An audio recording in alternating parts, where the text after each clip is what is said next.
Du 6 au 22 février, tous les regards seront rivés sur les exploits de nos plus grands athlètes. Vivez l'expérience complète des Jeux olympiques d'hiver de Milano-Cortina sur ICITO.tv. Frisson garanti.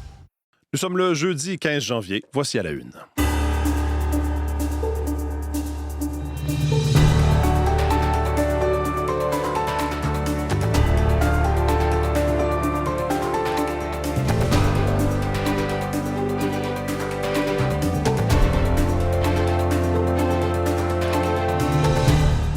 Bonjour, bon jeudi, bienvenue à la une, c'est Mathieu Bellumeur au microphone, j'espère que vous allez bien ce matin. Oui, quelle journée hier, quel début d'année en termes d'actualité tout court. Et là, hier, en politique québécoise, coup de tonnerre, démission de François Legault, du premier ministre du Québec. Évidemment, c'est ce qui retient l'attention encore ce matin. C'est une année 2025 qui s'était terminée un peu sur les chapeaux de roue politiques québécoises, notamment avec la démission de Pablo Rodriguez. Et là, hier, la démission du premier ministre François Legault. On est à un niveau supérieur. Beaucoup d'analyses, beaucoup de réactions. Encore ce matin, on va vous faire part de tout ça. Jean-Philippe Robillard sera avec nous, bien sûr. Et dans la revue de presse, c'est à peu près que ça qui retient l'attention dans les unes ce matin, bien sûr. Faut pas oublier qu'on va continuer quand même de suivre la situation en Iran, ce voyage de Mark Carney en Chine également, mais ce qui a éclipsé tout le reste hier depuis cette annonce à 11h du premier ministre Legault, c'est cette démission, effectivement, du premier ministre du Québec. Donc, on va revenir là-dessus beaucoup lors de cette édition d'À la Une. Autour de la table, avec moi, Julie-Jasmine Boudreau, Olivier Pellerin et Véronique Méran. Bonjour à vous trois. Bonjour. Un petit mot peut-être d'abord avec vous, Julie-Jasmine, parce qu'aux actualités culturelles, un peu plus tard à l'émission, on va aussi revenir sur les réactions de la démission, à la suite de la démission de François Legault dans le milieu culturel. Oui, c'est ça, diverses organisations, des artistes aussi, parce que pendant les mandats de François Legault, il y a quand même eu les arts vivants qui ont été malmenés par la pandémie. Il y a aussi l'explosion des plateformes numériques. Puis, on a envoyé une belle accolade hier à François Legault. La plupart se sont entendus là-dessus. Même si parfois, effectivement, tout au long de ces deux mandats, ça n'a pas été simple, cette relation avec le premier ministre. On va y revenir et d'autres actualités culturelles aussi avec vous un peu plus tard. Véronique, je me tourne vers vous pour parler de ce qui nous tombe dessus dans plusieurs régions, en tout cas au Québec. Vous nous direz à quoi ça ressemble ailleurs. Ce matin, en quittant la maison, ça ressemblait à quelque chose comme du grésil. Oui. Et là, la neige s'en vient dans les prochaines heures. Ce sera peut-être pas évident. Prochaines minutes même, hein? Ça sera peut-être pas évident de se déplacer. Oui, c'est ça, dépendamment des régions. Là, surveiller le thermomètre, la transition entre le 0 et le moins est en train de se faire présentement. On maintient le cap, on ne change pas d'idée. Donc, 10, 15 cm, c'est ce qu'on ira chercher jusqu'à ce soir. Disons que les vents vont se mettre la partie aussi, donc des conditions qui pourraient se dégrader quand même assez rapidement parce que ça va s'accumuler, cette neige-là. Donc, 10, 15 dans l'ensemble, peut-être plus près de 10 vers l'Estrie. On va franchir le cap du moins 1, peut-être un petit peu plus tard, et la vingtaine de centimètres possible du côté de l'Outaouais. On est déjà bien sous zéro de ce côté. Il fait moins 9 à Gatineau ce matin, moins 7 du côté de Tremblant. Donc, vous voyez, tranquillement, ça s'en vient. Et là, c'est modeste parce qu'on est sous la barre du moins 20 du côté de l'Abitibi. Alors, vous voyez un peu le régime hivernal qui se réinstalle. On a maintenu les avertissements en jaune, donc neige, 10-15 centimètres jusqu'à ce soir pour la plupart des régions. Sud-centre du Québec, des flocons encore demain matin, vendredi. Et par la suite, tendance au dégagement pas complet. On verra quand même de belles éclaircies demain, avec des vents d'ouest toujours présents, surtout le matin, moins 9, moins 11 degrés en température de mi-journée, donc l'air plus froid. Et en fin de semaine, c'est pas si mal. Il y aura encore beaucoup de nuages, pas tellement de soleil, c'est ce qui fait jaser. On a très peu de lumière, donc beaucoup de grisailles, un petit peu de neige ici et là, 1 centimètre ou 2 samedi, 1 centimètre ou 2 dimanche, mais des températures de moins 2, moins 4 degrés. Alors, c'est quand même pas le grand froid, là, si on veut jouer dehors en fin de semaine. Alors, on parlait de froid du côté de l'Abitibi. C'est le cas, moins 17, c'est ce qu'on aura comme maximum aujourd'hui. Ciel variable dans l'ensemble. Vers l'est du Québec, la neige s'amène également, mais les pluies pour les premières heures de la journée par endroit. On ira chercher 10-15 centimètres aussi, mais vers la Gaspésie, c'est plus demain que ça va s'accumuler. Aujourd'hui, on reste en transition autour du point de congélation. C'est pas impossible qu'il y ait un petit peu de pluie verglaçante là-dedans sur la côte nord, sur la Gaspésie. Aujourd'hui, on est autour du point de congélation ce matin. On devrait être à moins 5, moins 9 en fin d'après-midi. En territoire ontarien, on le voit bien, le refroidissement, il est là. Donc, moins 21, moins 23 sur la portion nord ce matin. Il fera entre moins 15 et moins 7 aujourd'hui. Faible neige, ça laisse quelques centimètres vers Thunder Bay. C'est plutôt beau à Sudbury. Toronto sous avertissement, 5 à 10 centimètres additionnels aujourd'hui. Ottawa aussi, 10-15 supplémentaires. Donc, on ira jusqu'à 20 au total, des températures de moins 7 à moins 9 degrés. Et la douceur se poursuit dans l'ouest avec ces conditions printanières, moins qu'hier, mais quand même au-dessus de zéro. 2-3 degrés Edmonton, Calgary sous le soleil. Plus froid vers Regina, Winnipeg. On est plus près du point de congélation, mais on a un peu de neige aussi à venir de ce côté. Et c'est vraiment très, très, très venteux dans les prairies. Avertissement de vent sur le sud de la Saskatchewan et avertissement de brouillard pour les gens de Vancouver ce matin, avec des conditions qui iront autour de 9 sous un ciel variable. Alors, grand pays, grandes conditions. Ce qu'on retient, c'est que dans l'Est, la transition est en train de se faire. Soyez vigilants toute la journée.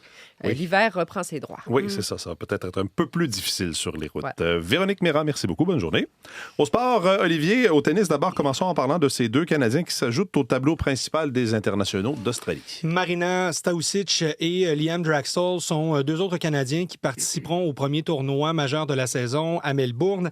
Dans le cas de Marina Staucic, c'est une deuxième participation à un tournoi principal, à un tableau principal d'un tournoi majeur. Elle l'a fait en battant la Chinoise Zhu Lin en 2 manches de 7-5, 6-4. Elle rejoint donc Leilani Fernandez et Victoria Mboko dans le tableau principal à Melbourne. Et chez les hommes, Liam Draxl s'ajoutera à 3 autres Canadiens, donc Félix Auger-Aliassime, Gabriel Diallo et Denis Shapovalov. Lui, il l'a fait en battant l'Américain Mackenzie McDonald en 3 manches. Et donc, ça offre un beau contingent canadien qui aura approuvé de belles choses en ce début de saison. Félix Auger-Aliassime avait conclu l'année 2025 avec un sommet au classement chez les hommes avec une 5e place. Gabriel Diallo se dit très ambitieux. Denis Shapovalov qui demeure aussi très menaçant. Et chez les femmes, même chose. Victoria Mboko a connu une année extraordinaire en 2025. Elle avait débuté avec des titres dans des tournois mineurs, tournois ITF, avant de faire ses classes chez les professionnels et aller chercher donc ses premières victoires, entre autres à Montréal avec cet Omnium Banque Nationale.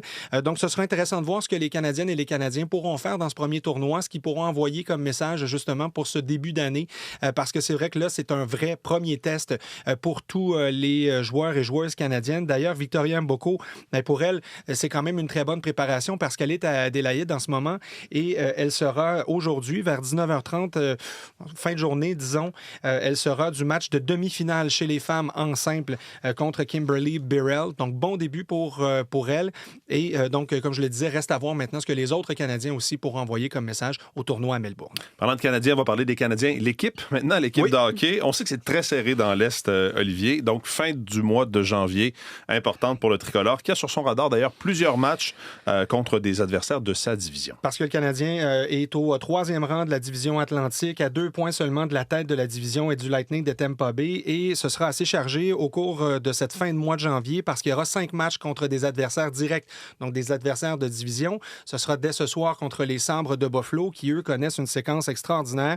Ils ont remporté une victoire de 5-2 hier contre les Flyers de Philadelphie et ce sera assez coriace ce soir à Buffalo. Puis par la suite, on se déplace à Ottawa pour affronter les Sénateurs pour qui ça va pas très bien depuis le début de la saison, mais il faut jamais vraiment compter les Sénateurs comme battus et surtout dans un contexte où il y a seulement 10 points qui départagent présentement le Canadien des Sénateurs. Donc plusieurs affrontements comme ça qui vont peut-être faire bouger un peu le Canadien, peut-être aussi au Canadien, de permettre au Canadien peut-être de solidifier sa place parmi les meneurs. Puis ça se fera avec un Alexandre Texier qui se présentera sur la glace ce soir avec un nouveau contrat en poche, une prolongation de contrat de 2 ans, 2,5 millions annuellement qu'il touchera pour ces 2 années ajoutées. C'est vraiment une grande surprise que de le voir déjà sur le premier trio, mais il a vite convaincu aussi l'état-major du Canadien de Montréal qu'il avait sa place avec l'équipe. Donc, je vous invite à écouter Alexandre Texier qui parle surtout de la culture et de l'importance d'avoir un bon environnement pour connaître du succès. Le voici. On se sent plus proche de la maison, parler le français. Au niveau de la culture, c'est un peu la même qu'en Europe, donc c'est sûr que ça aide en dehors de la glace aussi de se sentir bien. Et puis, juste même dans le vestiaire, quand on arrive aux pratiques, j'ai beaucoup de plaisir avec les gars. On est super bien traités et il n'y a que du positif. Donc, c'est 7 buts, 9 passes en 25 matchs avec le Canadien de Montréal. Il avait aussi obtenu une passe avec les Blues de Saint-Louis avant qu'il soit libéré. Donc, vraiment, c'est une belle surprise. Match qui sera surveillé ce soir pour le Canadien qui voudra peut-être rebondir après cette défaite en toute fin de match en prolongation contre les Capitals de Washington. En tout cas, Texier a fait parler de lui aussi jusqu'en France, hein, là où il a commencé son hockey. On a vu des reportages. Il y a eu des reportages même dans les quotidiens français consacrés à ce joueur. On a même contacté nos journalistes ici, Alexandre Gascon, qui a accordé une entrevue à France Info pour parler du phénomène Texier, qu'on pourra suivre d'ailleurs aux prochains Jeux olympiques, qui jouera pour la France. Mais pour la France, pour la mauvaise équipe. Bonne journée, merci. Un plaisir, au revoir.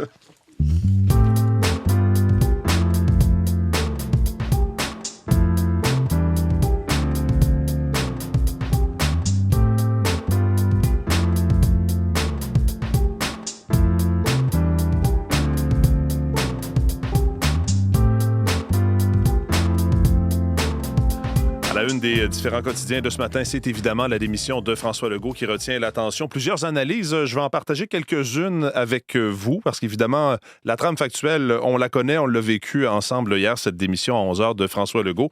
J'attire votre attention sur l'analyse de ma collègue Véronique Prince à l'Assemblée nationale, qui nous dit que François Legault a très sérieusement pensé à démissionner l'été dernier, selon ses informations. Voilà pourquoi il ne quitte pas la vie politique sur un coup de tête, confirment les sources de ma collègue Véronique Prince. Une idée qui mûrissait depuis des mois. Au terme de sa réflexion estivale, le premier ministre a conclu qu'il détenait encore quelques cartes dans sa manche, donc il voulait jouer encore quelques cartes, mais finalement, ça n'a pas fonctionné comme il le pensait, et ses proches lui ont expliqué que s'il décidait de rester au terme de l'été, là, il ne fallait pas changer d'idée en plein milieu de l'automne, ça aurait donné des allures un peu de chaos politique, donc il a attendu cette accalmie de la période des fêtes avant que les travaux ne reprennent à l'Assemblée nationale pour décider de démissionner, de présenter sa démission, de remettre sa démission. Il faut dire que ça a été difficile, entre autres, avec Christian Dubé. Le départ de Christian Dubé a été très difficile. Déjà là, nous dit Véronique Prince, il y avait des rumeurs de démission qui circulaient. Il y a aussi des députés, nous dit Véronique, qui, au cours des dernières semaines, lui ont fait comprendre à François Legault que son impopularité, ça devenait difficile pour eux dans leur comté. Il s'est rendu compte, si vous voulez, qu'il était devenu une distraction pour eux. Alors, là, évidemment, c'est la suite. Beaucoup de questions parce que, évidemment, la CAQ est un jeune parti qui se retrouve pour la première fois de son histoire dans une telle situation avec la démission de François Legault, qui reste quand même jusqu'à ce qu'un successeur ou une successeur soit connu. La presse plus va un peu dans le même sens, dans les coulisses du départ de François Legault, et plusieurs chroniqueurs, dont Paul Journet, évidemment, reviennent là-dessus en disant que, en coulisses, la course à la succession pour succéder à François Legault est déjà commencé. Il y a déjà plusieurs noms qui circulent. Christine Fréchette, Simon Jolin-Barrette, Jean Boulet, Mathieu Lacombe, Jean-François Roberge qui passeront leur tour, mais il y en a certains qui pourraient se montrer intéressés. Il y a des analyses qui devront se faire plus tard quant à cette page d'histoire qui s'est tournée, mais François Legault, en annonçant sa démission, l'a fait avec un sentiment d'inachèvement, mais avec la conviction d'avoir malgré tout pris la bonne décision, écrit Paul Journet. Aucun prétendant ne l'a poussé à la porte. Son entourage ne l'a pas forcé non plus. Quand il promettait de se présenter aux prochaines élections à l'automne, il ne mentait pas. Il aimait encore son travail. Il avait envie de se battre. Mais voilà donc que François Legault a décidé, au cours des derniers jours, des dernières semaines, de quitter. À la CAQ, il y a encore des gens qui rêvent d'une candidature vedette venue de l'extérieur, écrit Paul Journet. Une telle personne aurait plus de facilité à remettre en question l'héritage de M. Legault, à changer l'image du parti, car si tous les prétendants sont ministres, ils n'oseront pas nécessairement critiquer des décisions qu'ils ont eux-mêmes adoptées. Donc, à lire dans la presse de ce matin. Dans le Journal de Montréal aussi, on revient sur cette démission en parlant, entre autres, de successeurs possibles à François Legault, que ce soit Geneviève Guilbeault, Christine Fréchette, Simon Jolin-Barrette, Sonia Lebel, des noms qui reviennent souvent, François Bonnardel également. Une décision mûrie et inévitable, écrit Rémi Nadeau dans son analyse, qui nous dit que, au fond de lui, le chef avait pris la décision avant de commencer à rédiger son discours la semaine dernière. Donc, un discours qui a été rédigé la semaine dernière pour une annonce, finalement, hier, de cette démission. Michel David, dans Le Devoir, lui, écrit un trait de lucidité. Le premier ministre Legault avait beau jurer qu'il serait toujours là aux prochaines élections. Le doute persistait. Qui veut aller à l'abattoir? Il était difficile de le croire quand il disait avoir hâte à la prochaine campagne électorale. Il avait semblé trouver celle de 2022 pénible. Donc, vouloir renouveler les expériences dans des conditions défavorables, ça relevait du masochisme, écrit donc Michel David dans Le Devoir de ce matin, qui dit que quand un ministre annonce son départ, l'ensemble de la machine gouvernementale se met en attente. Quand le successeur de François Legault sera choisi, il restera peu de temps avant l'élection, que cette pause se poursuivra jusqu'à ce qu'une nouvelle équipe prenne les commandes. Donc, c'est à lire dans Le Devoir, plusieurs analyses consacrées, évidemment, à la démission de François Legault. J'aime profondément les Québécois et le Québec, et être le premier ministre du Québec, ça a été pour moi le plus grand honneur de ma vie. Merci tout le monde. On vient d'entendre justement François Legault qui annonçait sa démission hier et c'est ce dont on va nous parler. Jean-Philippe Robillard qui se joint à nous à cette heure-ci. Bonjour Jean-Philippe. Bonjour Mathieu. Oui, ça a pris pas mal de monde par surprise. Oui. Hier, il va rester en poste jusqu'à ce que le parti lui désigne un successeur. Bref, il en est arrivé à la conclusion qu'il n'est plus l'homme de la situation. Oui, parce qu'il estimait qu'il était devenu un frein au succès de la CAQ et qu'éventuellement, il aurait été également un frein à une éventuelle réélection de son parti qu'il a lui-même fondé. Alors, pour le bien de sa formation politique, mais surtout pour le bien du Québec, François Legault, donc, il a dit hier qu'il était pour démissionner, quitter son poste, parce qu'il voyait dans le fond que les Québécois lui tournaient le dos. On l'écoute. Et je souhaite vraiment que la prochaine élection porte sur les grands défis qu'on a au Québec et non sur une simple volonté de changement.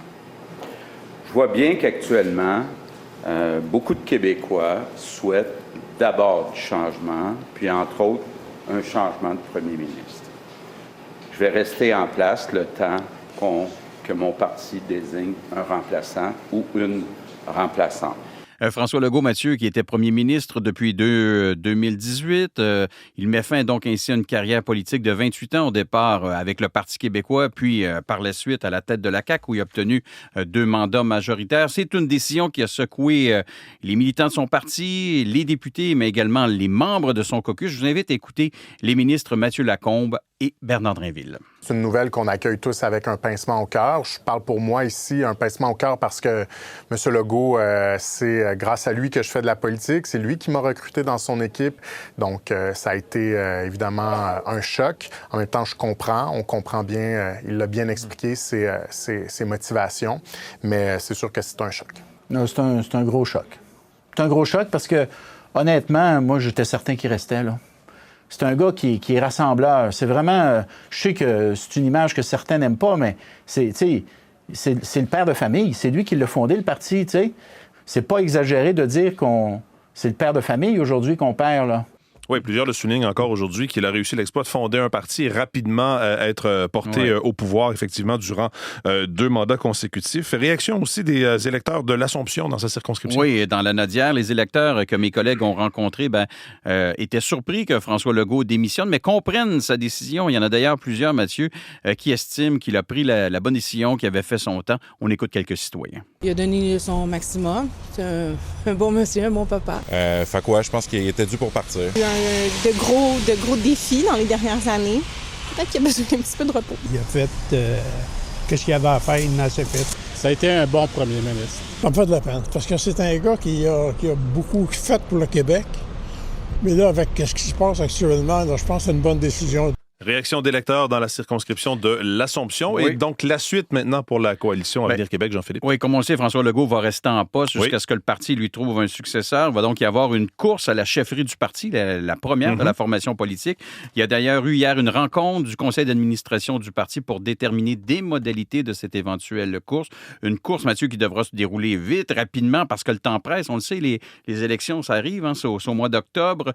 On écoute Brigitte Legault, elle, c'est la directrice générale de la coalition Coalition Avenir Québec, qui a participé à cette rencontre hier et qui affirme que les membres du parti vont bientôt être informés de la suite des choses. Nous avons commencé à aller de l'avant, donc ils recevront des premiers jets, des règlements à lire et d'ici quelques jours ou plus tard, quelques semaines, ce sera à même d'annoncer le règlement qui va régir la course à la succession de M. Legault. Et déjà en coulisses, il y a des militants, il y a des députés qui s'activent, il y a des coups de téléphone, Mathieu, qui se donnent, il y a des ministres qui mesurent également leurs appuis. Parmi les candidats potentiels, il y a la ministre Sonia Lebel, il y a le ministre Simon Jolin-Barrette, Geneviève Guilbeault, Bernard Drinville.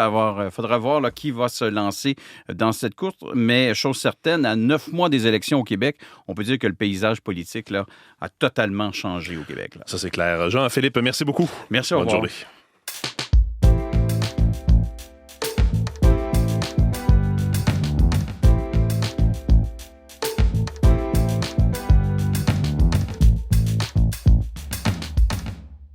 On le disait, Julie Jasmine, qui est de retour en studio avec nous au début de l'émission, François Legault a souligné, a fait un bilan positif, évidemment, de son point de vue, de ces événements en culture. Chose certaine, il y a plusieurs organismes qui ont réagi à son départ, à sa démission hier. Oui, je pense à la SARTEC, donc la Société des auteurs et autrices radio, télé, cinéma. La QPM aussi, là, on est dans la production médiatique ou encore le milieu du disque, là, on pense à la disque, parce que ça n'a pas été toujours de tout repos. On parlait de la pandémie un peu plus tôt, de l'inflation. C'est vraiment 2 gros éléments qui ont fragilisé le milieu de la culture, mais il faut savoir qu'en 7 ans, le gouvernement caquiste a augmenté le budget alloué à la culture de 61 %. Ce qui est notable, bien évidemment. Et les bons coups, puis là, je pense notamment sous Nathalie Roy, qui était ministre de la Culture au départ, la loi sur le patrimoine culturel, le statut aussi de l'artiste, parce que ça visait à protéger finalement les artistes. Et plus récemment, sous Mathieu Lacombe, il y a eu ce groupe de travail sur l'avenir de l'audiovisuel au Québec. Et tout récemment, là, en décembre dernier, le projet de loi 109 là, sur la découvrabilité. Puis les artistes aussi ont tenu à le saluer cet engagement-là, celui de François Legault. Puis je vais vous faire entendre Serge Denoncourt, metteur en scène. On a chialé beaucoup. Il y a quand même beaucoup de sous qui ont été débloqués sous le gouvernement Legault pour la culture.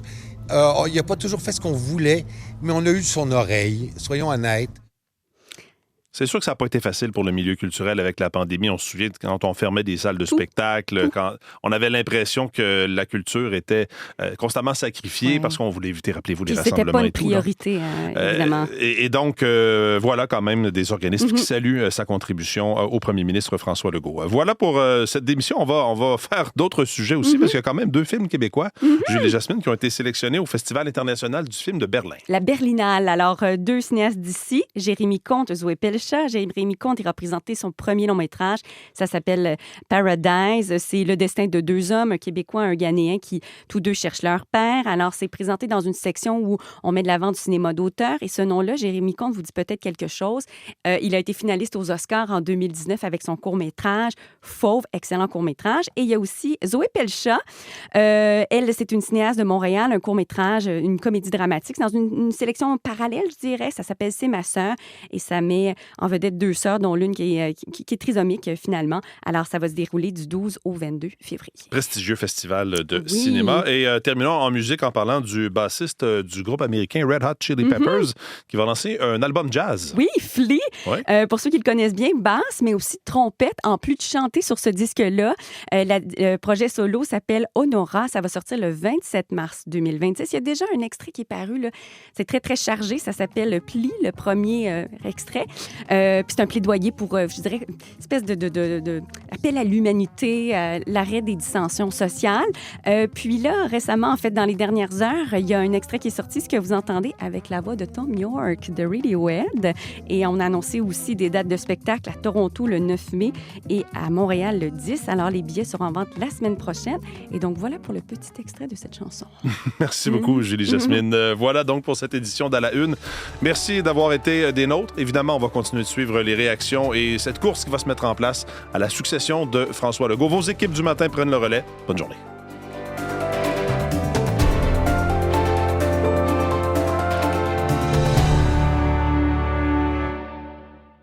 Une chaîne musicale entièrement dédiée à la musique classique et à ses artistes, c'est sur Radio-Canada Audio que ça se passe. Branchez-vous sur Ici Musique Classique. À écouter quand vous voulez, où vous voulez, sur l'appli Radio-Canada Audio.